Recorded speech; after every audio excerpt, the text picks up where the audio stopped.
이렇게까지 좀 진화가 되는가 봐요. 예, 그렇습니다.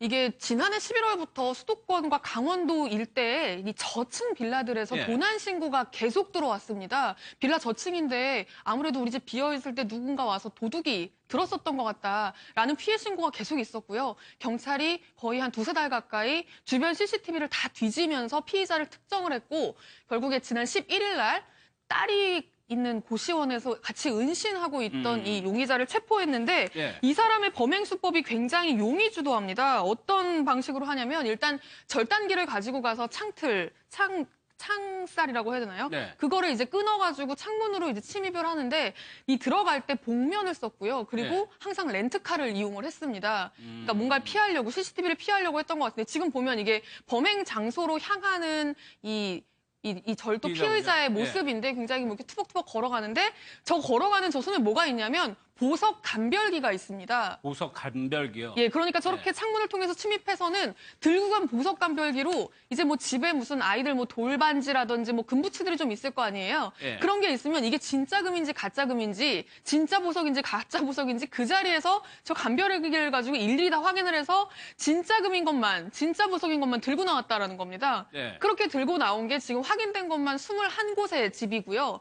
이 피해액이 확인된 것만 지금 2,600만 원에 달한다고 2,600만 하는데요. 원. 예. 네, 이 사람이 사실은 최근에 이 같은 동종 범죄로 특수절도로 살다가 징역형을 살다가 나온 지 한 달밖에 안 된 상황이었어요. 네. 그럼에도 불구하고 자신은 또 이런 범죄를 저지를 수밖에 없었던 이유가 있었다고 하는데요. 예. 경찰의 이야기를 한번 직접 들어보시죠. 보석 감별기 시중에 바로 구할 수 있는 걸 알고 있습니다. 보석 자기들이 이게 진품인지 가짜인지 확인하는 거기 때문에 금 순도 구분하고 금 중에도 뭐 이제 가짜 진짜 그거 구분하는 거예요. 보석 감별기가 용도가 정확하게 어디까지는 그거는 모르겠는데 다 금덩어리만 훔쳤어요. 다이아 같은 건 하나도 없고 훔쳐가지고 안 쓰고 집에 놔둔 거예요. 집에 있던 돼지 저금통하고 뭐 저금통 같은 거 다 들고 온 겁니다. 그런 건 없습니다. 범행 동기는 몸이 아프니까 생활고하고 생활비 부족해가고 또 병원비 중단 그렇게 했다고 그럽니다. 실제로 어깨 쇄골이 부러져가지고 수술하고 하기 때문에 어디가 일을 못한답니다. 넘어졌대. 그럼 지금도 치료를 받고 있는 중인가요? 예.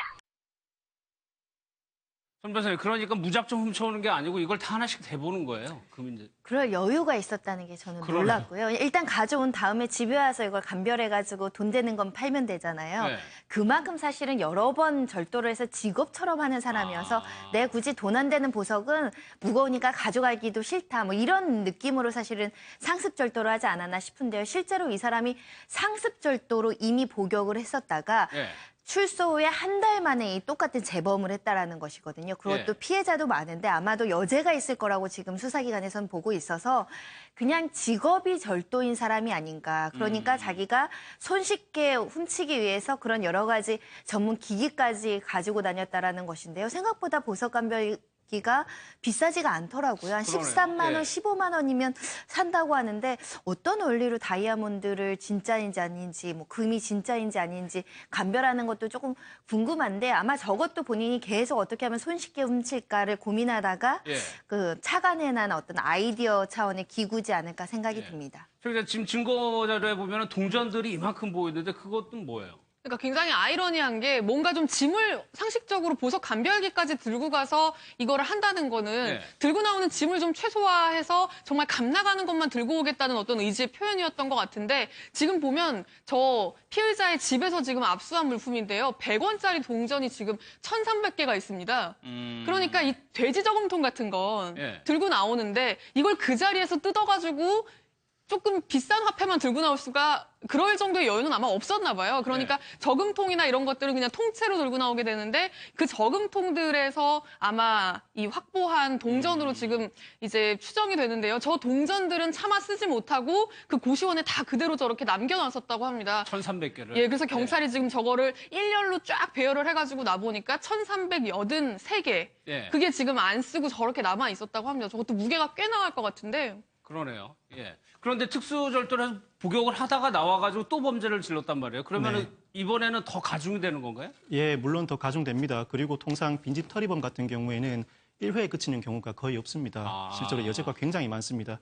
빈집 털이범을 검거하게 되면은 같은 지역에서 유사한 빈집 털이가 발생했을 때 그 미제 사건에서 발견된 흔적과 검거된 사람의 흔적을 서로 비교해서 여죄를 밝히는 경우가 굉장히 많은데요. 예. 빈집털이범은 그 특성상 그 장소에 흔적을 남겨놓기 마련입니다. 예를 들어서 족적을 남겨놨던 경우에는 검거된 사람이 신고 있는 신발과 같은 브랜드, 같은 사이즈의 신발이다. 이 자체만 하더라도 굉장히 유효한 정황으로 판단을 합니다. 네.